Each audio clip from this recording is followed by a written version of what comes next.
يرفع الله الذين آمنوا منكم والذين أوتوا العلم درجات. الحمد لله وحده نصر عبده وعز جنده وهزم الأحزاب وحده. أشهد أن لا إله إلا الله وحده لا شريك له وأشهد أن محمدا عبده ورسوله.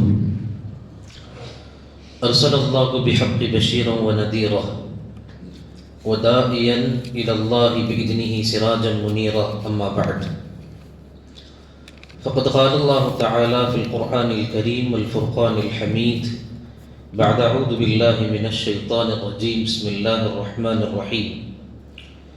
اهدنا الصراط المستقيم صراط الذين أنعمت عليهم غير المغضوب عليهم ولا الضالين آمين. صدق الله العظيم.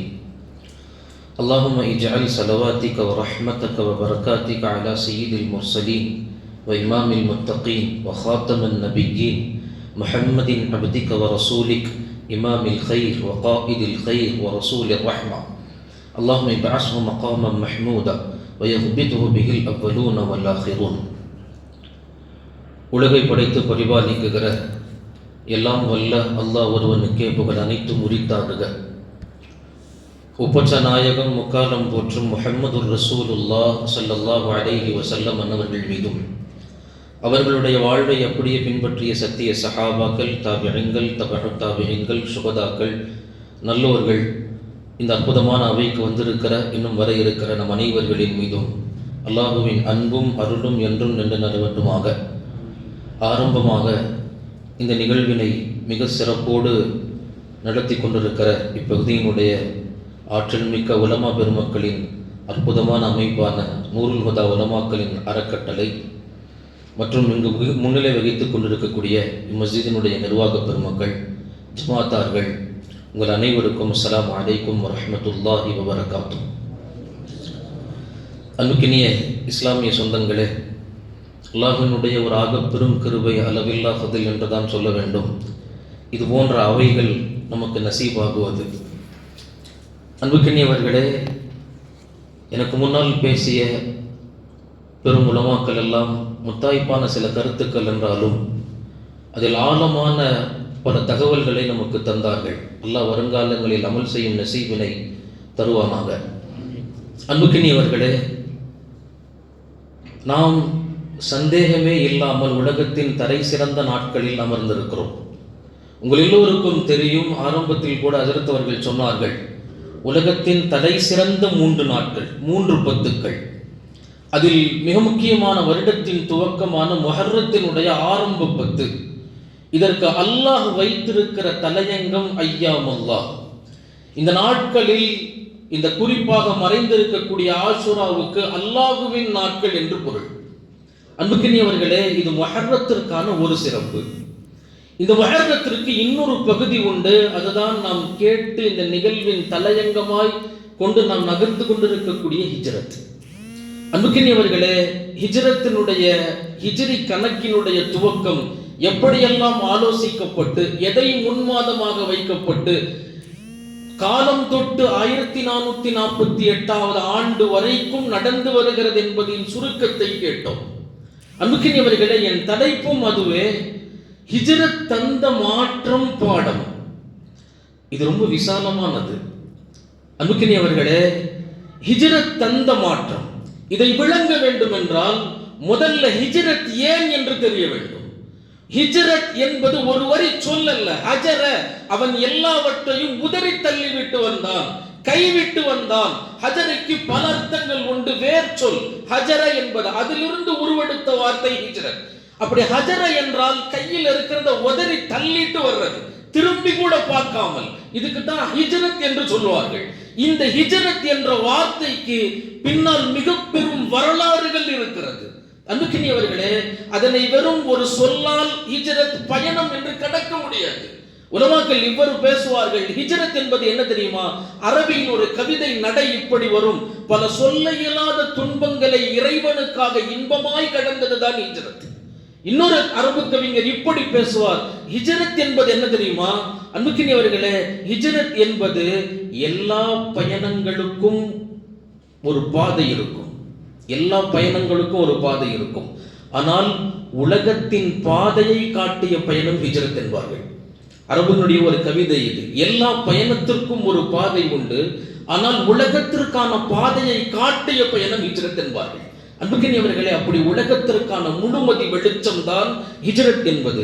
அன்பானவர்களே, ஹிஜ்ரத்தின் துவக்கம் நான் பாடம் நடத்துவதற்கு முன்னால் அதனுடைய படிப்பினைகளை, உலகம் அதனால் பெற்ற இன்பங்களை, மாற்றங்களை சொல்ல வேண்டும் என்றால் நான் ஹிஜ்ரத்திற்கு முன்னால் இருந்து சில தகவல்கள் உங்களுக்கு சொல்ல வேண்டும். நீங்கள் கேள்விப்பட்டிருக்கலாம், இன்றிருந்து சரியாக 1461 ஆண்டுகளுக்கு முன்னால் ஹிரா மலையில் தொட்ட வஹியை தன் கல்பால் சுமந்து முஹம்மது ஸல்லல்லாஹு அலைஹி வஸல்லம் இந்த மாபெரும் தீனை உலகத்திற்கு விஸ்தீர்ணப்படுத்த இறங்கி வந்தபோது அடுத்து என்ன களம், யாரை சந்திப்பது என்ற எந்த ஐடியாவும் இல்லை, எந்த ஐடியாலஜியும் இல்லை.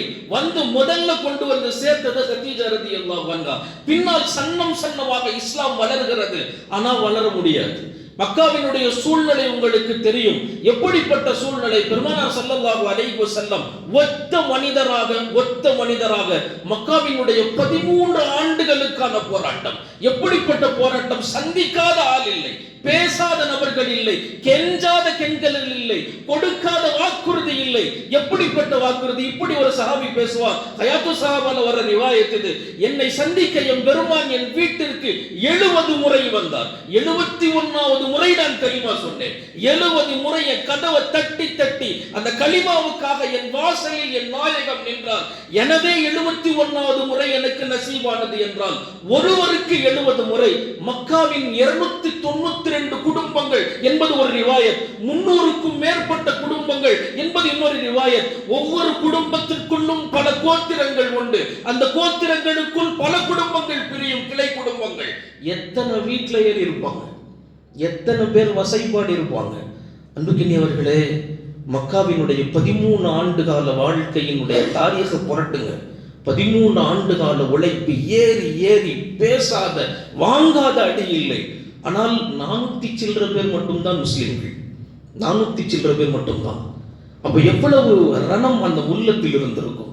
அன்புக்கினியவர்களே, வெளியே போய் பிஸ்மில்லா சொல்ல முடியாது. இன்னைக்கு நம்ம சாதாரணமா எல்லா சுதந்திரங்களும் இருந்தும் குர்ஆனை துறக்க மனம் கசக்கிறது. அன்னைக்கு பிஸ்மில்லா சொல்ல முடியாது.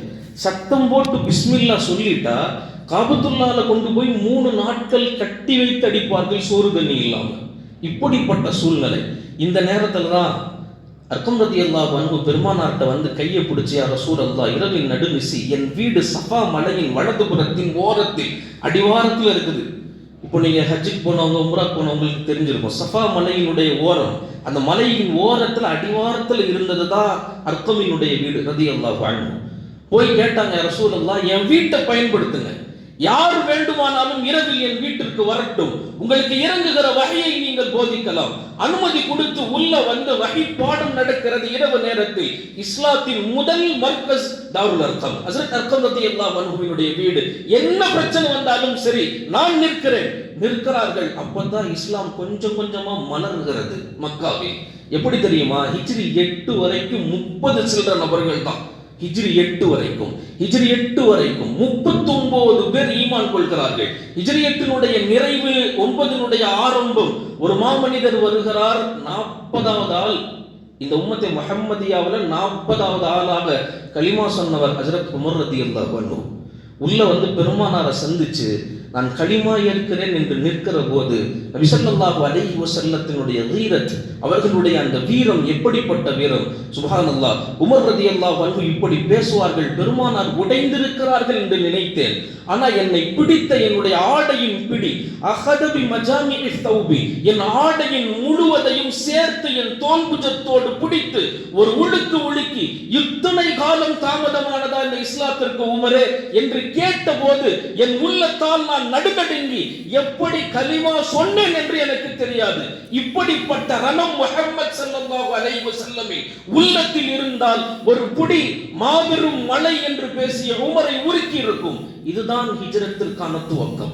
இதுதான் ஹிஜ்ரத்துக்கான துவக்கம். அன்புக்கினியவர்களே, பேசி முடிச்சுட்டு உமர் ரலியல்லாஹு அன்ஹு சொல்கிறார்கள், யா ரசூலல்லாஹ், உங்களின் நோக்கம் சத்தியம், பரவ அசத்தியம் அழியத்தானே, என்னோடு வாருங்கள், இந்த மார்ந்து போயிருக்கும் மக்காவுக்கு உயிர் தருவோம், எல்லா தெருக்கள் முழுக்கவும் நீங்கள் தான் தூதர், முஹம்மதின் இறைவனான அல்லாஹ் தான் ரப் என்று பேசுவோம், எத்தனை பேர் வரட்டும் நான் பார்த்துக் கொள்கிறேன். களம் பிரிக்கிறார்கள். முஹம்மது ஸல்லல்லாஹு அலைஹி வஸல்லம் 20 நபராக 2 கூட்டம் பிரிக்கப்பட்டு நடுவுல தாரீഖ்ல வருது, பெருமானார் நடுவுல தெருவுல எல்லா தெருவுகள், மக்காவில் இருக்கிற எல்லா தெருவுகளையும் நடந்து கலிமாவின் சத்தத்தோடு அந்த படை சுத்தி வந்து கடைசியா காபாவில் நின்று தொழுதாங்க. அன்பானவர்களே, தாரீഖ்ல இப்படி வரும். இந்த சத்தம் கேட்ட உடனே இருக்கிற எல்லா குறைஷிகள் காஃபிர்கள் எல்லாம் கையில கிடைக்கிற பொருள் எடுத்துக்கிட்டு அடிக்கிறதுக்கு வெளியே வந்தாங்களாம். யாரா அது? நம்ம ஊருக்குள்ள இப்படி கலிமாவின் சத்தம் வெளியே வந்து பார்த்தா, அன்பானவர்களே, ஒரு பக்கம் முஹம்மது ஸல்லல்லாஹு அலைஹி வஸல்லம் நடுவில் 2 படை 20 பேர் சூழ, வலது புறத்திற்கு படைக்கான தலைவர் ஹஜ்ரத் உமர் ரலியல்லாஹு அன்ஹு, இடது பக்கம் ஹஜ்ரத் ஹம்சா. இந்த 2 பேரை பார்த்துட்டு கையில கொண்டு வந்த பொருள் கையில தான் இருக்குது, ஒருத்தராலும் வீசுகிற திராணி இல்லை. அந்த படை போனது, நின்றது, தல்பியா சொன்னது, பாங்கு சொன்னது, இகாமத் சொன்னது, முழு படையாக நின்று உமர் ஏற்ற போது அங்கு ஜமாத்தாக முதல்ல தாரீഖ்ல மக்காவின் காபாவில் தொழுகை நடந்தது. அதன் தொடர்ச்சி தான் இன்று வரைக்கும் 1800 வருடங்களாக ஹாஜிகள் புறப்பட்டு தல்பியாவோடு செல்கிறோமே, இதனுடைய தொடர்ச்சி, இந்த சுன்னத்தின் ஆரம்பம் ஹஜ்ரத் உமர் ரலியல்லாஹு அன்ஹு. அன்புக்கினியவர்களே, இப்படி தொடங்குகிறது. இதை பார்த்துட்டு கடுமையான கோபம் குறைஷிகளுக்கு. என்ன செய்யறது? அப்ப முடிவெடுத்தாங்க உட்கார்ந்து, என்ன செய்யலாம்டா, பெரிய தலைகளை தொட முடியாது, இனிமேல் முஹம்மதையோ ஸல்லல்லாஹு அலைஹி வஸல்லம் அவர்கள் பின்னால் இருக்கிற உமர் போன்ற பெரும் சஹாபாக்களை தொட முடியாது. என்ன செய்யலாம்? அடிமை வம்சத்தை தொடலாம். அதுல மாட்டினவன் தான் ஹஜ்ரத் ஹப்பாப் ரலியல்லாஹு அன்ஹு, அதுல மாட்டினவன் தான் ஹஜ்ரத் ஹுபைப் ரலியல்லாஹு அன்ஹு, அதுல சித்திரவதை செய்யப்பட்டவங்க தான் ஹஜ்ரத் பிலால் ரலியல்லாஹு அன்ஹு. இந்த சித்திரவதைகளை இன்னும் விசாலப்படுத்தி சொல்லலாம். அன்பானவர்களே, இதை பார்க்க முடியாம, இதை ஒரு தலைவனாக தாங்க முடியாமல் முஹம்மது ஸல்லல்லாஹு அலைஹி வஸல்லம் சஹாபாக்களை கூப்பிட்டு, இந்த மாதிரி அபிசீனியாவுல ஒரு ஊர் இருக்குது, முடிஞ்சா தயவு செஞ்சு முடிஞ்சவங்க புறப்பட்டு போயிருங்க, விருப்பம் உள்ளவர்கள் செல்லலாம், விருப்பம் உள்ளவங்க புறப்பட்டு போலாம். முதல் ஹிஜ்ரத் அபிசீனியா. எனக்கு நேரம் இல்லை அன்பானவர்களே, அபிசீனியா ஹிஜ்ரத்தை பத்தி நிறைய பேர் பேசுறதே இல்லை. அதுவும் ஒரு ஆகப்பெரிய ஹிஜ்ரத் அது. அன்பானவர்களே, அதற்கு மட்டும் தொகுக்கப்பட்ட பல தாரீഖி கிதாபுகள் உண்டு. அன்புக்கினியவர்களே, போகிற பயணம் எப்படிப்பட்டது தெரியுமா? ஒரே ஒரு வரலாறு மட்டும் சொல்லி அபிசீனியாவை நான் கடக்கிறேன். ஏன்னா இதுல மிகப்பெரிய ஒரு பாடம், உலகத்தின் மாற்றம் ஒளிந்திருக்கிறது. என்ன தெரியுமா? அபிசீனியாவுக்கு ஒரு குழு புறப்பட்டு போயிருச்சு. மக்காவினுடைய அடிமை வம்சத்தில் ஒருவராக இருக்கக்கூடிய ஹாரிஸ் இப்னு காலித் ரலியல்லாஹு அன்ஹு, இவரும் தப்பிக்கணும். அந்த படையோடு சேர்ந்து போகவில்லை. ஆனா ஒரு வாரத்திற்கு பின்னாலோ 10 நாளைக்கு பின்னாலோ ஒரு வாய்ப்பு, தான் 4 குழந்தை ஒரு மனைவியோடு புறப்படுகிறார். அபிசீனியா மதினாவை போன்றல்ல, பாலைவனத்தை கடக்கணும், நதிகள் பகுதியை கடக்கணும், முற்காடுகளை கடக்கணும், பின்னாடி தான் அபிசீனியா போகணும். இப்படி தன் குடும்பத்தோடு அவர்களை காப்பாற்ற ஈமானோடு வாழ. ஏன்னா மக்காவுல ஓபன் டிக்ளரேஷன் என்ன தெரியுமா? ஈமானை விட்டு முஹம்மதை விட்டு வந்துட்டா யாரா இருந்தாலும் நாங்க என்ன கொடுக்க வேண்டாலும் தயார். எவ்வளவு நிம்மதியாக இருந்தா, எவ்வளவு நிம்மதியாக வேணா மக்கால வாழணும். அன்பானவர்களே, புறப்பட்டு போகிறார்கள். போய் எல்லா கஷ்டங்களையும் கடந்து கடைசியா முள் நிறைந்த அடர்ந்த காடுகள், நிறைய விஷம் தோய்க்கப்பட்ட விலங்குகள், அந்த காட்டத்தில் இளைப்பாறுவதற்காக அமர்கிறாங்க. அமரும் போது கடுமையான தண்ணி தாகம், தன் குழந்தைங்களுக்கும் பசி, அம்மாவுக்கும் தண்ணி தாகம். அப்போ ஹாரிஸ் ரலியல்லாஹு அன்ஹு சொன்னாரு, எல்லாரும் இங்க உட்காருங்க, நான் தண்ணி தேடி கொண்டு வர்றேன், எதையும் தொற்றாதீங்க. போய் கொஞ்ச நேரம் தான், திரும்பி வந்து பார்க்கிறார், தன் குழந்தை மனைவி முதல் கொண்டு எல்லாரும் மூத்தாய் கிடக்குறாங்க, வாயில நுர தள்ளி. என்ன நடந்தது? கொஞ்ச தூரம் போனாரு, இந்த பக்கம் மனைவி தேடுறாங்க ரொம்ப தாகத்துல. பக்கத்துல ஒரு சின்ன தண்ணி தேங்கி நிக்கிற ஒரு சின்ன குட்டை. அது ரொம்ப நீண்ட நாட்களாக பல விஷத்தெருந்துகளை உள்கொண்டிருக்கிற குட்டை. அது உள்ள இறங்கினாங்க, தண்ணியை பார்த்தாங்க, அது என்னன்னு யோசிக்கல, அதை தானும் குடிச்சாங்க, தாகத்துல இருக்கிற தன் பிள்ளைங்களுக்கும் கொடுத்தாங்க. தேடி கண்டுபிடிச்சு தண்ணி இல்லாம மீண்டும் திரும்பி வருகிறார். பார்க்கிற சூழ்நிலை, தான் கொண்டு வந்த தன் குடும்பம், தன்னுடைய எல்லா சரீரத்துகளும் அங்கு இல்லாமல் போனது. ஆனால் அந்த ஹாரிஸா உடைஞ்சு போகல. உடைஞ்சு போகுது. ஒரு மனிதனுக்கு அசல் ஒரு ஆணுக்கு குடும்பம் தான் இல்லையா? ஆனா எதுவுமே உடைஞ்சு போகல. இந்த தீன் என் கல்வியில் இருக்கும் வரை நான் சோர மாட்டேன். ஹாரிசா புறப்பட்டு அங்கேயே அடக்கம் செய்துவிட்டு மீண்டும் போகிறார் எங்க அபிசீனியா போய் மார்க்கத்தில் 100க்கும் மேற்பட்டவர்களை இஸ்லாத்திற்கு கொண்டு வந்தது ஹாரிஸினுடைய தியாகம் ரலியல்லாஹு அன்ஹு. அன்புக்கினியவர்களே, இது தந்த பாடம் என்ன தெரியுமா? உலகத்திலே தந்த மிகப்பெரிய மாற்றம் இஷாஅத்துத்தீன். இதை எந்த சமூகமும் பண்ணல. இதை புரட்சி, இது மாற்றம் என்பதை விட புரட்சி. உலகத்துல நபிமார்களுடைய அனுப்பு, இதுக்கு முன்னால் வந்த நபிமார்களுடைய தொடர்ச்சி அப்படின்னா, ஒரு நபி போயிட்டா இன்னொரு நபி வந்துகிட்டே இருப்பாங்க. அந்த நபிமார்கள் தான் தீனை பரப்புவார்கள். ஆனால் அன்பானவர்களே, இங்க முஹம்மது ஸல்லல்லாஹு அலைஹி வஸல்லம் உம்மத்துல இஷாஅத்துத்தீன் மாறுகிறது, உலகம் மாறுகிறது, ஒரு புது புரட்சி.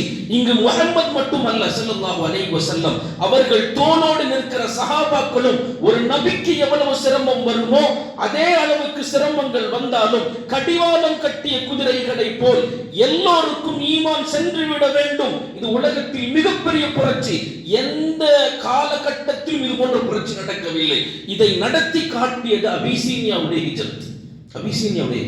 அன்புக்கினியவர்களே, எனதான் இதை சொல்லிட்டு அல்லாஹ் இப்னு கய்யிம் ரஹிமஹுல்லாஹ் அழகாக ஒரு வாசகம் தருவார்கள். இஷாஅத்துத்தீன், தீனை பரப்புறதுக்கு நாடு விட்டு நாடு போறது சுன்னத்தான். அல்லாஹ் யாரை ஹிதுமத்துக்காக, அவன் பணிக்காக தேர்ந்தெடுக்கிறானோ அவங்களை ஒரு ஊர்ல இருந்து இன்னொரு ஊருக்கு கடத்தி கொண்டு போய்கிட்டே இருப்பான். இதுக்கு மிகப்பெரிய உதாரணம் உலமாக்கள். எந்த ஒரு ஊரா இருப்பாரு, அங்கிருந்து இன்னொரு ஊருக்கு வந்து அந்த ஊரை தான் ஊராவே நினைச்சு அந்த ஊரே பூர்வீகமா வாழ்ந்து அங்கேயே எல்லாமே செஞ்சு அங்கேயே வஃபாத்தாகி குடும்பம் எல்லாம் அங்கேயே இருக்கும். அன்பானவர்களே, இது மிகப்பெரிய மறைமுகமான சுன்னத். இது நசீப் யாருக்கு கிடைக்கும்? அல்லாஹ் ஹிதுமத்துக்குன்னு தேர்ந்தெடுத்தவங்களுக்கு தான் கிடைக்கும். அன்புக்கினியவர்களே, இது மிகப்பெரிய புரட்சி. இது கொண்டு வந்த மார்க்கத்தை எப்படி சிதைக்கலாம், எப்படி உருக்குலைக்கலாம் என்று நினைத்தவர்களுக்கு மத்தியில் என்ன நடந்தாலும் என் முஹம்மது ஸல்லல்லாஹு அலைஹி வஸல்லம் எனக்கு கொடுத்த தீனை உலகம் முழுக்க கொண்டு போவேன் என்பது ஹிஜ்ரத் செய்த மாபெரும் புரட்சி. அன்பானவர்களே, இது அபிசீனியா. நான் வருகிறேன். 2வது ஹிஜ்ரத் தான் யஸ்ரிபை நோக்கிய பயணம், மதீனா. அன்புக்கினியவர்களே, இது மிக நீண்ட வரலாறு. நபி ஸல்லல்லாஹு அலைஹி வஸல்லம் ஏறாத வீடுகள் இல்லை. அதே போல் அன்றைய காலத்திலையும் ஹஜ் இருந்துச்சு. நீங்க கேள்விப்பட்டிருக்கலாம். அந்த ஹஜ் ரொம்ப வித்தியாசமான, அலங்கோலமான, அருவருக்கத்தக்க ஹஜ். அது ஜாஹிலியாவினுடைய ஹஜ். அந்த ஹஜ்ஜிலையும் மினாவில் தங்குவாங்க. அப்படி மினாவில் வெளியூர்காரர்கள் வந்து தங்கி ஒவ்வொரு கூட்டமாக காபத்துல்லாஹ் போய் சந்திப்பாங்க. அப்படி சந்திக்கிற கூட்டத்தார்களை மினாவில் ஒவ்வொரு கூடாரம் மேரி முஹம்மது ஸல்லல்லாஹு அலைஹி வஸல்லம் 10 வருஷம் பேசியிருக்கிறாங்க. அதுல ஹிஜ்ரி 11 அப்போது சந்திக்கிறார்கள் 6 நபர்களை. அந்த 6 நபர்களுக்கான தலைவர் அஸ்அத் இப்னு ஸுராரா ரலியல்லாஹு அன்ஹு. வந்தது யஸ்ரிபில் இருந்து. அன்னைக்கு மதீனாவின் பெயர் யஸ்ரிப். 6 நபர்களோடு வந்திருக்கிறார் ஹஜ்ஜுக்கு. வந்த உடனே பெருமானார் ஸல்லல்லாஹு அலைஹி வஸல்லம் சொன்ன செய்திகளில் மனம் கவரப்பட்டு கலிமா சொல்லி வாக்குறுதி கொடுத்துட்டு போனாரு. யா ரசூலல்லாஹ், அடுத்த வருஷம் இன்னும் நிறைய பேரை கூட்டிட்டு வருவோம். ஹிஜ்ரி 12 பேரோட வந்தார். 3வது வருஷம் ஹிஜ்ரி 13 72 பேரோட வருகிறார். 72 பேர். அபிசீனியா, மதீனாவினுடைய 72 பேர். இவங்க எல்லாரும் சேர்த்து தான் மக்காவினுடைய 13 வருஷத்துல 400 சில்லற பேர் இஸ்லாம் ஏற்றவர்கள். அப்போ மக்காக்குள்ள எவ்வளவு கம்மியான ஆட்கள் பாருங்க.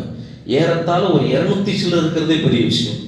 இப்படிப்பட்ட உழைப்பு நான் ஏன் சொல்லுகிறேன் என்றால், பின்னால் விளங்கும் ஹிஜ்ரத் எவ்வளவு ஒளிமயமான பயணம் என்பது.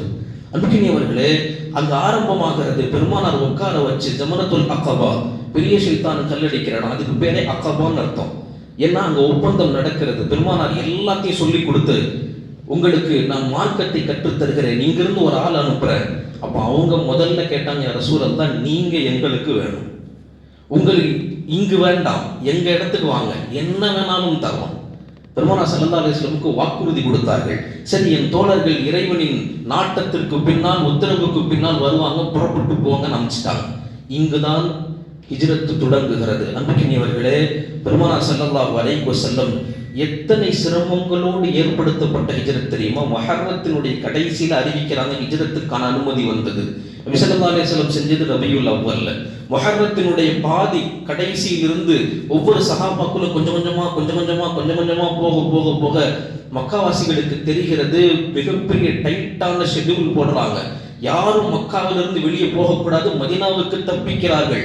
அங்கு ஏதோ இவர்களுக்கு வசந்தமான வாழ்க்கை கிடைக்கும் போல் தெரிகிறது, யாரையும் விடக்கூடாது. எப்படிப்பட்ட பயணம்? சுருக்கமாக, கணவனை பிரிந்த மனைவி, மனைவி இல்லாமல் கணவன், இவங்க 2 பேரும் இல்லாமல் குழந்தைகள், எத்தனையோ குழந்தைகள் அனாதையாக்கப்பட்டு உம்மு ஸலமா அபூ ஸலமா ரலியல்லாஹு அன்ஹு 2 பேரும் தனித்தனியா பிரிஞ்சு, ஒரு பக்கம் அபூ ஸலமாவை எடுத்துட்டு போறாங்க, ஒரு பக்கம் உம்மு ஸலமா எடுத்துட்டு போறாங்க. அதில் ஷுஐப் ரலியல்லாஹு அன்ஹு தப்பித்தான் போதும் என்று மக்காவில் இருந்து வெளியே வருகிறார். சுத்தி நிக்கிறாங்க, என்ன வேணும்?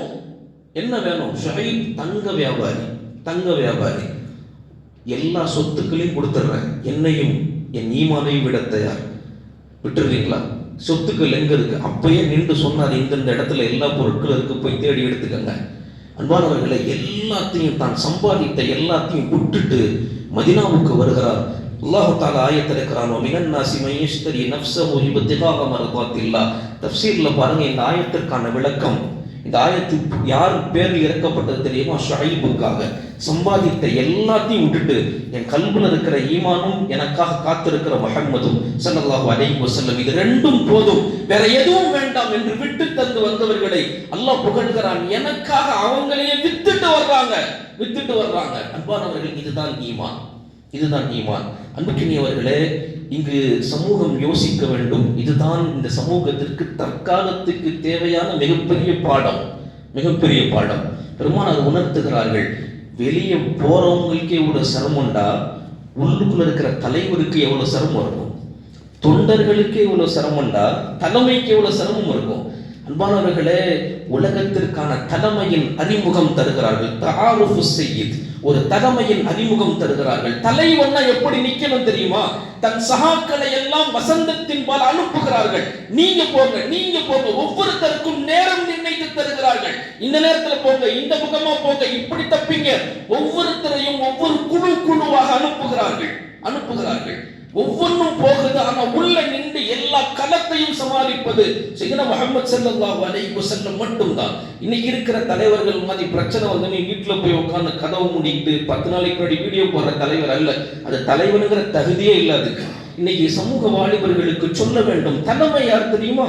நின்று களத்தில் எல்லாத்தையும் அனுப்பிட்டு ஒத்த நபரா அதனுடைய நீர்ச்சி தான் கொலை செய்ய வந்துட்டானோல, கொலை செய்யணும் கடைசியா. அப்ப என்ன சோதனைகளை கண்டிருப்பார்கள், எவ்வளவு சிரமங்களை தாண்டி இருப்பார்கள். தலைமைக்கான உலகத்தின் அதிகாரம் சொல்கிறார்கள் பெருமானார் ஸல்லல்லாஹு அலைஹி வஸல்லம். இன்னைக்கெல்லாம் பிரச்சனைனா உலகத்துல பாருங்க, இதுதான் ஹிஜ்ரத் தந்த மிகப்பெரிய மாற்றம். என்னைக்கு எடுத்துக்கங்க, ஒரு நாட்டுக்கோ ஒரு ஊருக்கோ இல்ல ஒரு அரசாங்கத்துக்கோ பிரச்சனைனா முதல்ல யாரை தான் ப்ரொடெக்ட் பண்ணுவான்? யாரை ப்ரொடெக்ட்? மேலிடத்துல இருக்கிறவங்க தான். மன்னரை சுத்தித்தான், மன்னரை கொண்டு போய் பத்திரமா உள்ள வச்சுட்டு தான் படையும் ஊரும் சண்டைக்கே வரும் இல்லையா? ஏதோ ஒரு பிரச்சனைனா சிஎம் சாரை உள்ள பூட்டிட்டு தான் படையே வரும். இன்னைக்கு இருக்கிறவங்க தானே பூட்டிக்கிறாங்க. அன்பானவர்களே, இன்றைக்கான சூழ்நிலைகள் பாருங்கள். தலைமைக்கான அதிகாரம் பூட்டிட்டு உள்ள உட்கார்றது இல்லை, எல்லாத்தையும் சுதந்திரப்படுத்தி விட்டு தான் எரியும் நெருப்பில் களத்தில் தனியாக நிற்பது. இப்படிப்பட்ட சூழ்நிலை. பெருமானார் ஸல்லல்லாஹு அலைஹி வஸல்லம் எல்லாத்தையும் அனுப்பியாச்சு. இப்ப அபூபக்கர்ட்ட வந்து சொன்னாங்க, அபூபக்கரே நாம புறப்படணும். நீங்க கேள்விப்பட்டிருப்பீங்க. இதை கேட்ட உடனே ஹஜ்ரத் அபூபக்கர் ரலியல்லாஹு அன்ஹு வீட்டுக்கு போய் தயார் செய்கிறார்கள். இது உலகத்திற்கு தருகிற பாடமாய் எல்லாம் இப்னு கையும் எழுதுகிறார்கள். இதுல 2 உலகம் யோசிக்காத மிக பெரும் புரட்சி இதுல நடக்குது. என்ன புரட்சி தெரியுமா? அபூபக்கர்ட்ட சொன்ன உடனே வேகமா மார்க்கெட்டுக்கு போய் 2 ஒட்டகத்தை வாங்கி கட்டி கொண்டு போய் அபூபக்கர் தயார் செய்து வைக்கிறார்கள். இரவு நேரத்தில் அபூபக்கர் ரலியல்லாஹு அன்ஹுவுடைய வீட்டுல ஆலோசனை நடக்கிறது. இது முதல் புரட்சி. என்ன புரட்சி தெரியுமா? அந்த ஆலோசனை கூட்டத்தில் உட்கார்ந்து இருந்த ஆட்கள் யார் தெரியுமா? முஹம்மது ஸல்லல்லாஹு அலைஹி வஸல்லம், ஹஜ்ரத் அபூபக்கர் ரலியல்லாஹு அன்ஹு, 3வது அபூபக்கர் ரலியல்லாஹு அன்ஹுவுடைய மகன் அப்துல்லா இப்னு அபூபக்கர், 4வது அபூபக்கர் ரலியல்லாஹு அன்ஹுவினுடைய மகள் அஸ்மா பின்த் அபூபக்கர், 5வது அபூபக்கர் ரலியல்லாஹு அன்ஹுவினுடைய அடிமை ஆமிர் இப்னு ஃபுஹைரா. இந்த 5 பேர் உட்கார்ந்து ஆலோசனை செய்கிறார்கள். உலகத்துல முதலா நீ ஆலோசனை சொல்லு, நான் கேட்கிறேன், ஒரு பெண்மணிய எப்படிப்பட்ட சபையில உட்கார்ந்து வச்சிருக்கிறாங்கன்னு பாருங்க. விடிஞ்சா தலை இருக்காதுன்னு சொல்ற சூழ்நிலையில ஆலோசனை கூட்டத்தில் ஒரு பெண்ணை உட்கார வைக்கிறார்கள். அன்று வரைக்கும் ஒரு பெண் தேவைப்பட்டால் பிரயோஜனத்திற்கு படுக்கைக்கு மட்டும். இது நாசுக்கான வார்த்தை. அன்பானவர்களே, இன்னொரு பக்கம் அடிமை அமர்ந்திருக்கிறார். இத்த கண்டல் துணியை விட கேவலமான பார்வையில் பார்க்கப்பட்ட இழிநிலை மனிதனை பெருமானார் தன் ஆலோசனை கூட்டத்தில் வலதுபுறத்தில் அமர்த்தி வைத்திருக்கிறார்கள். ஆமீர், நீங்க சொல்லுங்க, எப்படி புறப்படலாம்? ஒவ்வொன்றும் இதுதான் புரட்சி. இதுதான் புரட்சி, உலகத்தினுடைய மாற்றம். இதை உலக அன்னைக்கு வரைக்கும் பார்த்ததே. ஒரு அடிமையை தலைவன் பக்கத்தில் உட்கார வச்சு ஒரு பெண்ணிடத்தில் ஆலோசனை செஞ்ச அந்த அம்மா அஸ்மா தான் சொல்கிறார்கள், உங்களுக்கு வழிகாட்ட எனக்கு ஒரு ஆள் தெரியும் என்று தந்தை அபூபக்கருக்கு ஞாபகப்படுத்தியது அஸ்மா ரலியல்லாஹு அன்ஹா. எப்படிப்பட்ட ஆலோசனை கூட்டம் பாருங்கள். இது முதல் புரட்சி. இரண்டாவது நம்ம இவருக்கையும் எழுதுவார்கள். இரண்டாவது என்ன தெரியுமா? மிகப்பெரிய பாடம் இந்த சமூகத்திற்கு திட்டமிடல், பிளானிங். இரண்டாவது எக்ஸிக்யூட். இது ரெண்டும் இந்த சமூகத்துக்கு இருக்கணும். ஒண்ணு, சரியான முறையில் திட்டமிடணும். எப்படி திட்டமிட்டாங்க? ஒவ்வொன்றையும் திட்டமிட்டாங்க. சாப்பாடு யார் கொண்டுட்டு வரணும், அந்த சாப்பாடு கொண்டு வந்தவர் எப்படி இருக்கணும், அந்த சாப்பாடு கொண்டு வந்ததற்கு பின்னாடி மக்காவினுடைய சூழ்நிலைகளை யார் உளவிடணும், சாப்பாடு யார் சமைக்கணும், வழி யார் காட்டணும், எந்த வழியில போகணும், மதீனாவுக்கு போகிற வரைக்கும் A to Z பிளானிங். தக்க நேரம் வந்தவுடன் புறப்படலாம், அவ்வளவுதான். எல்லாம் தயாராக இருக்கிறது, எல்லாம் தயாரா. வாங்கின ஒட்டகத்தை கொண்டு போய் எங்க கட்டணும்னு முதற்கொண்டு பிளானிங். அன்பானவர்களை, எப்படி தெரியுமா கட்டினார்கள்? கொண்டு போய் அபூபக்கர் ரலியல்லாஹு அன்ஹுடைய மகள் சொல்கிறார்கள், நான் முன்னால் சொன்னதை போல் இந்த வழியில போகக்கூடாது, மக்காவிலிருந்து மதீனாவுக்கு போற அந்த பிரதான வழியில போகக்கூடாது, வேற வழியில போகணும். எப்படி போகணும்? யமன் வழியா போய் செங்கடலை தொட்டு அந்த வழியாக போகணும். சுமார் 1000களுக்கு மேற்பட்ட கிலோமீட்டர் அது சுத்தி போகணும். நடைப்பயணமாக, ஒட்டக பயணமாக, எத்தனை நாளாகவும் கணக்கிட முடியாது. இப்படிதான் போகணும். சரி, திட்டமிட்டாச்சு, இந்த வழியில போக போறோம். வழிகாட்டும் நபர் யார்? அவரை கொண்டு வந்து உட்கார வச்சாங்க. வழிகாட்டுற நபர் காஃபிர். வழிகாட்டுற நபர் காஃபிர். அப்துல்லா இப்னு உரைகீத் என்று ரெண்டு விதமான ரிவாயத்தும் இருக்கிறது. கொண்டு வந்து உட்கார வச்சாங்க. அந்த ஆள் தான் வழி சொல்றான், இப்படி போகணும், இப்படி போகணும், இப்படி போகணும். அபூபக்கர் அந்த ஒட்டகத்தை கொண்டுட்டு போய் அப்துல்லா இப்னு உரைகீத் வீட்டில் கட்டி வைங்க, நம்ம வீட்டு வாசல்ல ஒட்டகம் நின்றா சந்தேகம் வந்துடலாம். இவ்வளவு திட்டம் போடுகிறார்கள். யார் உணவு சமைக்கணும்?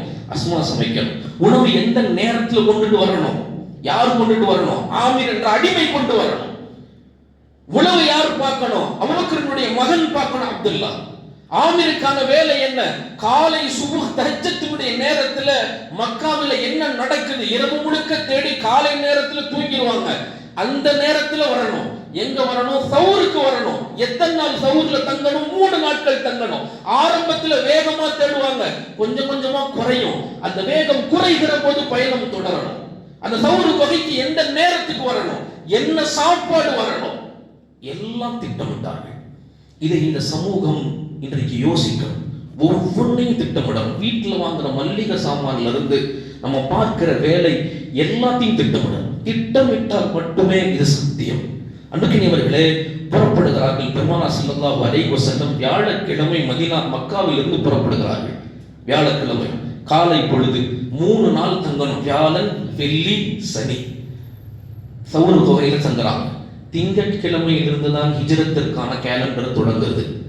திங்கட்கிழமை பெருமானார் சொன்னார்கள், எனக்கு மிகவும் பிடித்த நாள் திங்கட்கிழமை.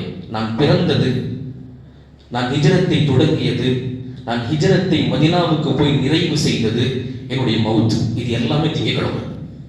இது எல்லாமே திங்கட்கிழமை.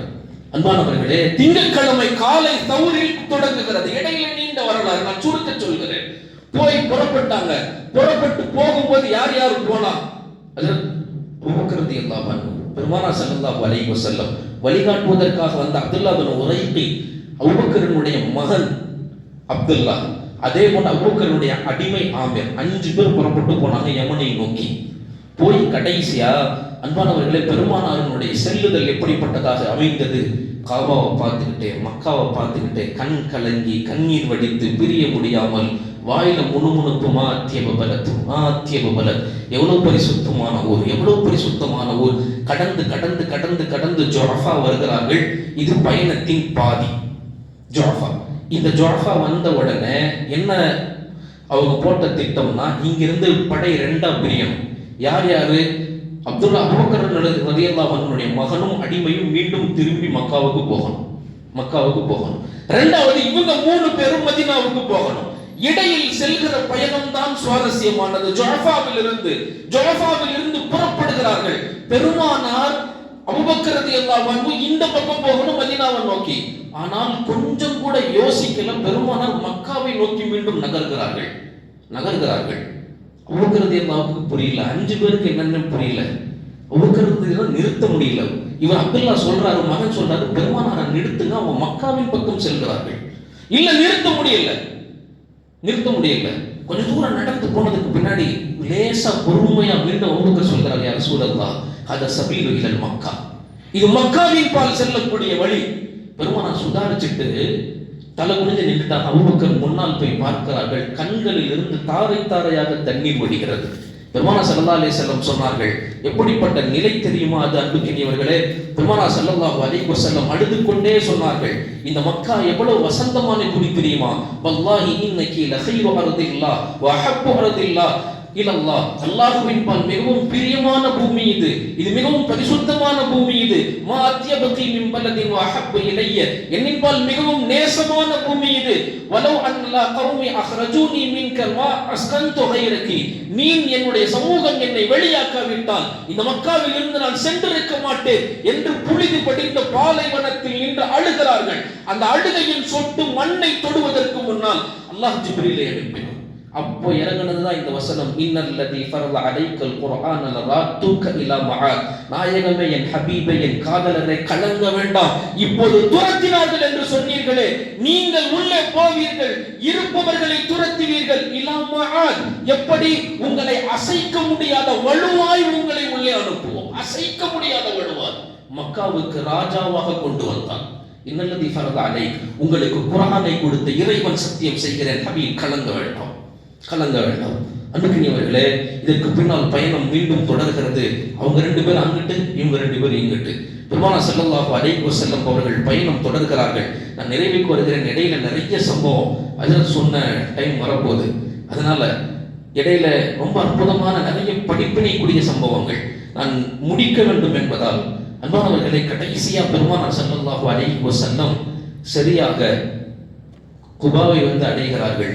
அடைகிற நாள் திங்கட்கிழமை. குபாவை 4 நாள் குபால தங்குறாங்க. 4 நாள் இறங்கின உடனே முதல்ல செஞ்ச பணி என்ன தெரியுமா? இலைப்போட ஆறவில்லை. 4 நாள்ல ஒரு பள்ளிவாசல் கட்டுறான், மஸ்ஜித் குபா. அன்பானவர்களே, எப்படி இறங்கின உடனே பெருமானார் எல்லாத்தையும் கூப்பிட்டு உட்கார வச்சு, நான் இங்கே தங்குவேன், எத்தனை நாள்? என் சகோதரன் அலி மட்டும் அங்கு உண்டு, அவர் இங்கு வரும் வரைக்கும் நான் தங்குவேன், இங்கு வர்ற வரைக்கும் தங்குவேன். இறங்கிட்டு 2வது பயணத்தின் இளைப்பாற கொஞ்ச நேரம் கூட படுக்கல. அடுத்து நான் பள்ளி கட்டணும். இறங்கி பெருமானார் ஸல்லல்லாஹு அலைஹி வஸல்லம் கூபாவினுடைய உலகத்தின் இஸ்லாமிய முஹம்மத் சமூகத்தின் முதல் பள்ளிவாசல் குபா.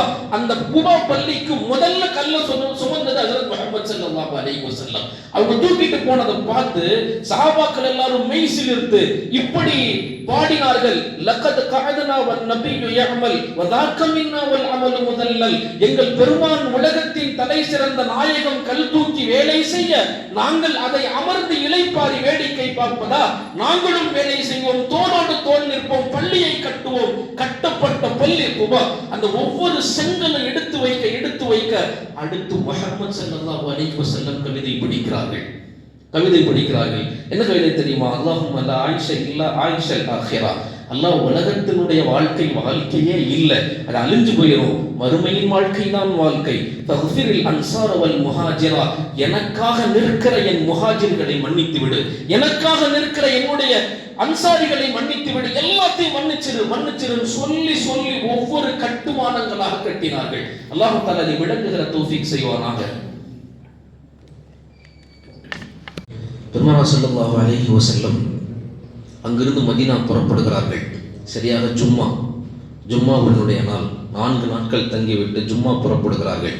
போற வழியில சாலிப் பின் அவுஃப் என்ற கோத்திரத்தார் தங்கி இருக்கின்ற பகுதி.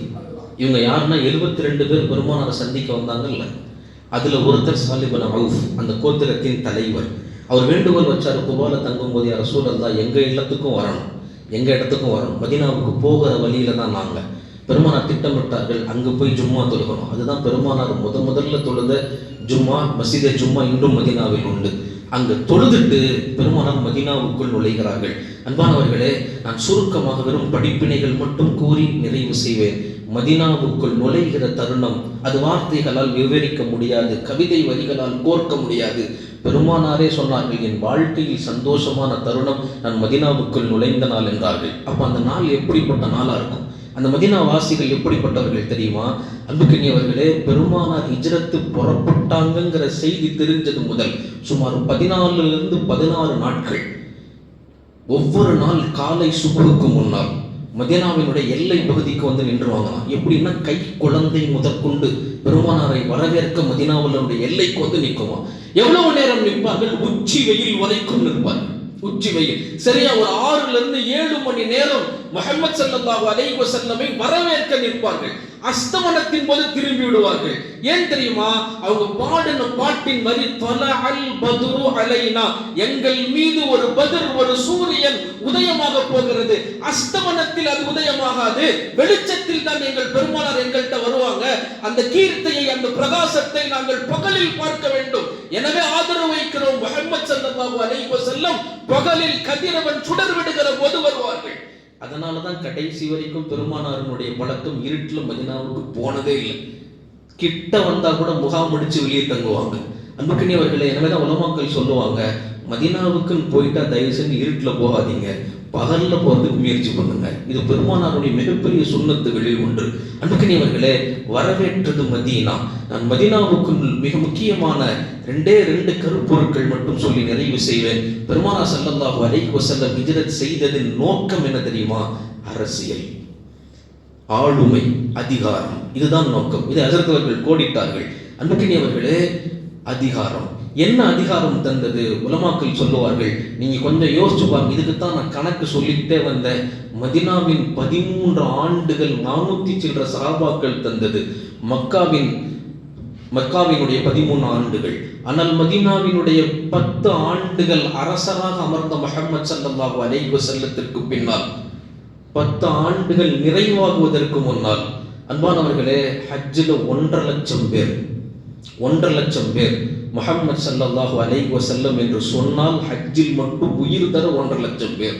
அப்ப எத்தனை பேரை மதீனா தந்தது? யோசியுங்கள். இதுதான் அதிகாரம். இதை சொல்லிட்டு உலமாக்கள் எழுதுவார்கள், இந்த சமூகம் ஆளப்பட பிறந்த சமூகம் அல்ல, ஆட்சி செய்ய பிறந்த சமூகம். ஆட்சி செய்ய. என்றைக்கு இஸ்லாம் ஆட்சி பொறுப்பின் இடத்தில் இருக்கிறதோ உலகம் சரியான ஓட்டத்தில் இருக்கும். என்றைக்கு இஸ்லாம் தடுமாறுகிறதோ உலகம் துளைந்து போகும். இன்னைக்கு பார்க்கிற எல்லா ஆச்சாரங்களும் நடக்கும். அன்புக்கினியவர்களே, இதற்கு கீழே என்ன காரணம் தெரியுமா? ஒரே ஒரு காரணம் தான். அந்த ஆட்சி பொறுப்புக்கு இஸ்லாம் வரணும். அந்த ஆட்சி பொறுப்புல யார் அமரணும் தெரியுமா? ஆலிம்கள் அமரணும். இதை நான் சொல்லல, பெருமானார் ஸல்லல்லாஹு அலைஹி வஸல்லம் கோடிட்டு விட்டார்கள். அல் உலமாஉ வரஸத்துல் அன்பியா. இந்த ஹதீஸ்க்கு கீழே முஃபஸ்ஸிரீன்கள் அழகா விளக்கம் தருவாங்க. என்னன்னா, ஆரம்ப காலத்தினுடைய உம்மத்துகளின் நபிமார்களுக்கு சமமானவர்கள் உலமாக்கள். என்ன காரணம்னா, ஆரம்ப காலத்தினுடைய பெருமானாருக்கு முன்னால் உள்ள நபிமார்களின் வரலாற்றை எடுத்து பாருங்க.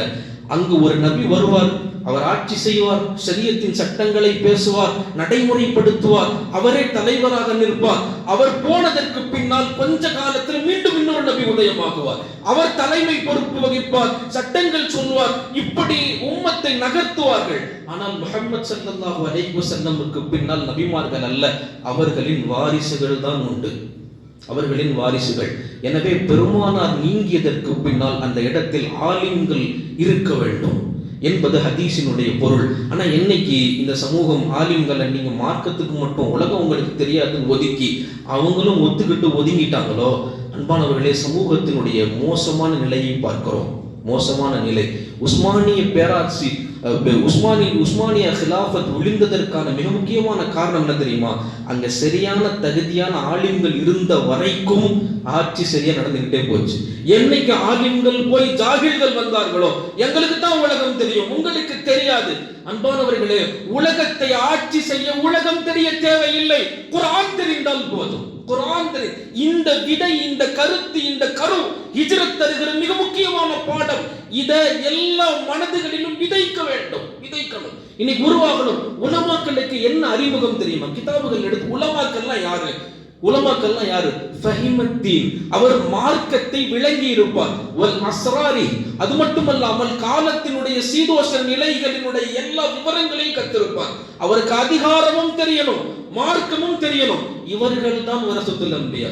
ஒருத்தர் தொலை வைக்க மட்டும்தான் தெரியும், அதிகாரம் சம்பந்தப்பட்ட ஆட்சி சம்பந்தப்பட்ட எந்த விஷயமும் தெரியாதுன்னா இப்படி உலமாக்கள் எழுதுகிறார்கள். அவர் ஆலிம் என்பது பரிபூர்ணமான ஆலிம் கிடையாது. அவர் வரசத்துல் அன்பியாங்கிற வரிசையில் நிக்க வைக்க முடியாதுங்கிறாங்க. அப்போ ஒரு ஆலிமினுடைய தகுதி அது உலகம் சார்ந்ததாகவும் இருக்க வேண்டும், மறுமை சார்ந்த கண்ணோட்டமாகவும் இருக்க வேண்டும். எனவே அன்பானவர்களே, நான் சொல்லிக் கொண்டு வந்தது ஆளுமை திறன். இந்த சமூகம் என்றைக்கு ஆளுமையில் ஆலிம்களை அமர்த்துமோ இந்த சமூகத்துடைய விடிவு காலம் பிறக்கும். இது கசத்தாலும் சிலருக்கு இதுதான் உண்மை, இதுதான் உண்மை. அன்புக்கினியவர்களே, இது பெருமானார் ஸல்லல்லாஹு அலைஹி வஸல்லம் ஹிஜ்ரத் செய்த மிகப்பெரிய மாற்றம். இதுவரைக்கும் இதற்கு முன்னால் வரைக்கும் தகுதியற்ற தலைமைகளை கலைந்து பெருமானார் நபியினுடைய வாரிசுகள் என்று உலகத்தில் யாரும் ஆட்சி செஞ்சதில்லை. இதை நிரூபணமாக்கியது உம்மத்தி முஹம்மதியா. அன்புக்கினியவர்களே, இரண்டாவது செய்தி என்ன தெரியுமா? இதில் கவனிக்க வேண்டிய இரண்டாவது செய்தி உஹூவத்தே இஸ்லாம். பெருமானார் ஸல்லல்லாஹு அலைஹி வஸல்லம் ரெண்டு பேரை கையை பிடிச்சு மதீனாவுக்குள்ள கொண்டு வந்தப்போ அந்த அன்சாரிகளுடைய நிலையை கொஞ்சம் யோசிக்கணும். இதை சொல்லிட்டு எங்களுடைய பாடங்களின் போது என்னுடைய உஸ்தாதுமார்கள் சொல்லுவார்கள், வாழ்ந்த அன்சாரிகளாக வாழ்ந்துடணும். ஒரு வாக்குறுதி நடந்தது. உள்ள வந்த உடனே தான் ஊர்ல பாதி, தான் வீட்டில் பாதி, கடை வீதிக்கு கொண்டு போய் கடை வீதிகள்ல பாதி. எத்தனை நாட்களாக தாங்கள் தொழில் செய்தார்களோ அந்த இடத்துல இது உங்களுக்கு, இனிமேல் இந்த பாதி எங்களுக்குன்னு பிரிக்கிறாங்க. வீட்டில் பாதி. ரொம்ப அற்புதமான சுவாரஸ்யமான எக்கச்சக்க வரலாறுகள் உண்டு. நான் ஒன்று மட்டும் சொல்றேன், ஒன்னே ஒன்று சொல்லி நிறைவு செய்கிறேன். அன்புக்கினியவர்களே, இப்படி கரம் கோர்த்த ரெண்டு சஹாபாக்கள், மிகப்பெரிய அற்புதமான சஹாபாக்கள், சஅத் இப்னு ரபியா, அப்துர் ரஹ்மான் இப்னு அவுஃப் ரலியல்லாஹு அன்ஹு. மக்காவினுடைய மிகப்பெரிய செல்வந்தர் அப்துர் ரஹ்மான். எல்லாத்தையும் உதறி தள்ளிட்டு வர்றாரு. சஅத் ஒரு நடுத்தர சஹாபி, அன்சாரி, மதீனாவில். ரெண்டு பேரையும் சேர்த்தாங்க. ரெண்டு பேரும் வீட்டுக்கு கூட்டிட்டு போனாங்க. சஅத் வீட்டுக்கு போன உடனே தன் வீட்டில் இருக்கக்கூடிய பழைய பாய் ஓலை அதை எடுத்து வீட்டுக்கு நடுவில் வைக்கிறார். வச்சுட்டு சொன்னாரு, சஅத், என்னுடைய வீடு ரொம்ப சின்னது அப்துர் ரஹ்மான், இந்த பாதி உங்களுக்கு, இந்த பாதி எனக்கு. இது உங்களுக்கான பாதி, இது எனக்கான பாதி. இதை நீங்க உபயோகப்படுத்துங்க. இனிமேல் எது கேட்டால் இது யாருடைய வீடு என்றால் சஅதுடைய வீடு என்று சொல்லக்கூடாது, சஅத் அப்துர் ரஹ்மானின் வீடு என்று சொல்லணும். சொல்லிட்டு படுக்கணும். படுக்கிறாரு. கொஞ்ச நேரத்துல பார்த்தா பயண கலைப்பு, அப்துர் ரஹ்மான் தூங்கிடுறாங்க. பக்கத்தில் விவாயத்தில் வந்து சஅத் அழுகிறாரு. அந்த அழுகை தண்ணீர், சஅத் உன்னுடைய அழுகை தண்ணீர் அப்துர் ரஹ்மானின் மீது பட்டு அந்த கண்ணீர் பட்ட உடனே முடிச்சிடுறாரு. முடிச்சு, என்ன தோழரே, ஏன் அமர்ந்து அழுகிறீர்? இல்லை சஅதே, நாங்கள் பெருமானாருக்கு வாக்குறுதி தந்திருக்கிறோம், எங்கள் இன்பங்களில் எங்கள் வளங்களில் பாதி தருவோம் என்று. நீங்க குடும்பம் இல்லாமல் இருக்கிறீங்க, எனக்கு குடும்பம் எல்லாம் இருக்குது. என் குடும்பத்தோடு நான் படுத்து விட்டால் நாங்கள் கொடுத்த வாக்குறுதிக்கு மாற்றம் செய்துவிடுவோம், கொடுத்த வாக்குறுதிக்கு மாற்றம் செய்வோம். நான் பொண்ணு பார்க்குறேன், உங்ககிட்ட எதுவுமே இல்லைன்னு தெரியும். அதுஃபா இலைக்கல் மகர், உங்களுக்கான மகரை நான் கொடுக்குறேன், நான் நிக்கா செஞ்சு வைக்கிறேன். நீங்கள் குடும்பமாக இருக்கிற வரைக்கும் நான் என் குடும்பத்துக்கு போக மாட்டேன். இதுதான் உஹூவத்தே இஸ்லாம். அவர் என்ன சொன்னார் தெரியுமா? இதனுடைய மிகப்பெரிய புரட்சி. நான் சொல்ல வந்தது இஸ்லாமியர்கள்ட்ட விதைக்க வேண்டிய பண்புகள்னு சொன்னேன்ல, இதுதான் இரண்டாவது பண்பு, சுயமரியாதை. சுயமரியாதை. அப்துர் ரஹ்மான் பின் அவுஃப் சொன்னாரு, எனக்கு அதெல்லாம் வேணாம், துல்லூனி இல சூக், எனக்கு கடை எங்க இருக்குன்னு காட்டுப்பா போதும், நான் போய் நான் உழைச்சு நான் கொண்டு வர்றேன். காலையில் கடை காட்டு போதும். போய் சம்பாதிச்சாரு. 10 வருஷத்துல மிகப்பெரிய பணக்காரர், மிகப்பெரிய பணக்காரர். சம்பாதிச்சு கொண்டுட்டு வந்து சஅத் கிட்ட இவர் கொடுக்குறாரு. சஅத், என் சொத்தில் நான் நிறைய சம்பாதிச்சிட்டேன், உங்க ரெண்டு பேர்த்தையும், நம்ம ரெண்டு பேர்த்தையும் தானே பெருமானார் இணைத்தார்கள், என்கிட்ட நிறைய சொத்து இருக்கு, எவ்வளவு வேண்டுமோ நீங்க எடுத்துக்கங்க, நான் கேள்வி கணக்கு கேட்க மாட்டேன், எவ்வளவு வேண்டுமோ எடுத்துக்க, நீங்க வறுமையில் இருக்கிறீர், நான் இல்லாத போது இடமளித்தீர், எல்லாம் தந்தீர், இப்போ நீங்க வறுமையில் இருக்கிறீங்க சஅத், நீங்க எடுத்துக்கங்க. சஅத் சொன்னாரு, இன் அஜ்ரிய இல்லா அலல்லாஹ், நான் கூலி எதிர்பார்ப்பது இறைவனிடத்தில் தான். அப்துர் ரஹ்மான், உங்ககிட்ட இல்லை, எனக்கு அதுல ஒரு பைசா கூட வேண்டாம், பைசா கூட வேண்டாம். கடைசி வரைக்கும் அந்த வீடு பெரிய பொருளாதார சக்கரவர்த்தியாக அப்துல் ரஹ்மான் மாறியதற்கு பின்னாலும் சாது ஒத்துக்கவே இல்லை. நான் கொடுத்த வீடு உங்களுக்கு தான், பாதி தான் எனக்குன்னு கடைசி வரைக்கும் அந்த பாதியிலேயே வாழ்ந்தார். இதுதான் அன்சாரிகள். இவ்வளவு செஞ்ச அன்சாரிகளை பெருமானார் கூப்பிட்டு உங்களுக்கு என்னப்பா வேணும்னு கேட்டாங்க. அவங்க ஒரு வார்த்தை தான் சொன்னாங்க, நீங்க தான் வேணும்டாங்க. எங்களுக்கு எதுவும் வேண்டாம், நீங்கள் தான் வேண்டும். நீங்க யோசிங்க, ஊரை கொடுத்தாங்க, கடை வீதியை கொடுத்தாங்க, வீட்டை கொடுத்தாங்க, காசை கொடுத்தாங்க, தான் ஊரினுடைய ஆட்சி அதிகாரத்தை எல்லாத்தையும் கொடுத்து முடிச்சிட்டாங்க. பின்னால் வந்த எல்லா ஹலீஃபாக்களும் முஹாஜிரீன்கள். எந்த மனசு வரும்? யார் யோசித்து கூட பார்க்க முடியாது. எல்லாத்தையும் தார வாத்துட்டு பெருமானார் கேட்கிறார்கள், என்ன வேண்டும் உங்களுக்கு? அவங்க சொன்னாங்க, யார சூழல் நீங்க தான் வேணும். அன்புக்கினியவர்களே, பெருமானார் வாக்குறுதி கொடுத்தார்கள், நான் எங்கேயும் போக மாட்டேன், கியாமத் வரைக்கும் நான் உங்களோடு தான் இருப்பேன். இன்னும் உறங்கிக் கொண்டிருக்கிறார்கள் மதீனாவில். இது பெருமானாரினுடைய வாக்குறுதி. இதுதான் ஹிஜ்ரத் தருகிற பாடம். ஒரு முஸ்லிம் வாக்கு கொடுத்தால் அவன் மௌத்தானாலும் வாக்கை நிறைவேற்றுவான். ஒரு முஸ்லிம் சுயமரியாதையோடு வாழ்வான். ஒரு முஸ்லிம் யாரையும் ஏமாற்ற மாட்டான், யார் பொருளையும் சார்ந்து வாழ மாட்டான். ஒரு முஸ்லிம் அதிகாரத்தில் இருப்பான், ஆணவக்காரனாக இருக்க மாட்டான். முழு விவரங்களையும், வாழ்க்கை ஒழுக்கங்களை, நெறிகளை, சமூக உயர்வை கற்றுத்தந்த மிக முக்கியமான பாடம் ஹிஜ்ரத். இப்படி எத்தனை வேண்டாலும் அடுக்கலாம். நான் நிறைவாக ஒன்று சொல்கிறேன் அன்பானவர்களே, நாம் நிறைவுக்கு வருகிறோம். உறுதி எடுக்க வேண்டும், நாமும் மாற வேண்டும் முஹாஜிரின்களாக, அன்சாரிகளாக. யாருக்கு? இந்த மார்க்கத்திற்கு. அன்பானவர்களை, நான் ஒன்று மட்டும் சொல்லி நிறைவு செய்கிறேன். உலகத்திற்காக கஷ்டப்பட்டீங்கன்னா உலகம் ஒண்ணுமே தராது. நீங்க மார்க்கத்துக்காக கஷ்டப்பட்டீங்கன்னா மார்க்கம் இந்த உலகத்தையும் மறுமையும் சேர்த்து தரும். அதுதான் ஹிஜ்ரத். இதுதான் ஹிஜ்ரத் தருகிற மிக சுருக்கமான பாடம். அங்க எல்லாத்தையும் உதறி தள்ளிட்டு பதவி தர்றேன், அது தர்றேன், இது தர்றேன், எல்லாத்தையும் விட்டுட்டு வந்தாங்கல்ல. அடுத்து ரோம், பாரிஸ் போன்ற பெரும் பெரும் நாடுகளின் ஜனாதிபதிகள் யாருன்னா மக்காவின் முஹாஜிரீன்கள். உதறி தள்ளிட்டு உள்ளத்தின் ஒரு கலிமா லா இலாஹ இல்லல்லாஹ் முஹம்மதுர் ரசூலுல்லாஹ் ஸல்லல்லாஹு அலைஹி வஸல்லம். இது தந்த மாற்றம் உலகத்தின் 1800 ஆண்டுகளுக்கும் இன்னும் நிலைத்து நிற்கும் கியாமத் வரை. ஏன் நான் வாக்கு கொடுத்து கூட்டிட்டு வந்தது முஹம்மது ஸல்லல்லாஹு அலைஹி வஸல்லம். எனவே உறுதி எடுப்போம் அன்பானவர்களே. நாம் என்ன செஞ்சிட கூடாது? முல்லா மாதிரி ஆயிடக்கூடாது. முல்லா நஸ்ருத்தீன் கேள்விப்பட்டிருக்கீங்களா? முல்லா நஸ்ருத்தீன் ரொம்ப பெரிய வீரர் மாதிரி இருக்கிற பயந்தாங்கோலி. என்ன செய்வாரா? சபையில் எல்லாத்துக்கும் முன்னாடி அப்படின்னு போயிடுவார். ஆனால் எதுவுமே செய்ய மாட்டார். புதுசாக முல்லாக்கு கல்யாணம் ஆயிருக்கு. கல்யாணமாகி புது பொண்டாட்டியோடு இருக்கிறாரு. ஊருக்கு ஒரு பிரச்சனை. உடனே வந்து எல்லாம் படைக்கு போருக்கு தயாராகுங்கன்னு சொல்லி முல்லா வீட்டுக்கும் கதவை தட்டுறாங்க. ஆள் ரொம்ப பயந்தவர். இவரையும் கூப்பிடுறாங்க, போருக்கு வாங்கன்ட்டு. முல்லா பயப்படுவார். மனைவிக்கு முன்னாடி என்றைக்குமே ஒரு ஆண் ஜெயிக்கணும்னு நினைப்பாங்க. ஆனால் அது கடைசி வரைக்கும் முடியாது. நினைப்பது உண்டு. முல்லாவும் நினைச்சாரு, மனைவிக்கு முன்னாடி நம்ம தைரியம் இல்லாதவன் தெரிஞ்சிடக்கூடாது. உடனே சரிப்பா நானும் போருக்கு வரேன். படையில் கடைசியால புறப்பட்டு போனார். போரெல்லாம் முடிஞ்சிச்சு. இவங்க ஊருக்கு வெற்றி, படம் வருதுன்னு செய்தி. எல்லாரும் எல்லைக்கு வந்துட்டாங்க. எல்லா வீட்டுக்காரமாவும் நிற்கிது, முல்லாவுடைய வீட்டுக்காரமாவும் நிற்கிது, புது மனைவி. எல்லா படையில போனவங்க எல்லாம் வந்துட்டாங்க. முல்லாவை மட்டும் காணும். அந்த அம்மா அலசாத இடம் இல்லை, தேடாத ஆள் இல்லை, விசாரிக்காத இடம் இல்லை. எல்லாத்தையும் கட்டிச்சு முல்லா காணாம். எங்கப்பா வந்தாருன்னு தான் தெரியும், போர்க்களத்துல நாங்கள் யாரும் பார்க்கலன்னு தகவல். இப்படி சொல்லிக்கிட்டே இருக்க தூரத்துல ஒரு புழுதி பறக்க ஒரு குதிரை வீரர் குதிரையில வர்றாரு. யாரிடம்னு பார்த்தா முல்லா. குதிரைக்கு காலுக்கு கீழே ஒரு பெரிய மூட்டை கட்டப்பட்டு தரதரம் இழுத்துக்கிட்டே வந்துச்சு.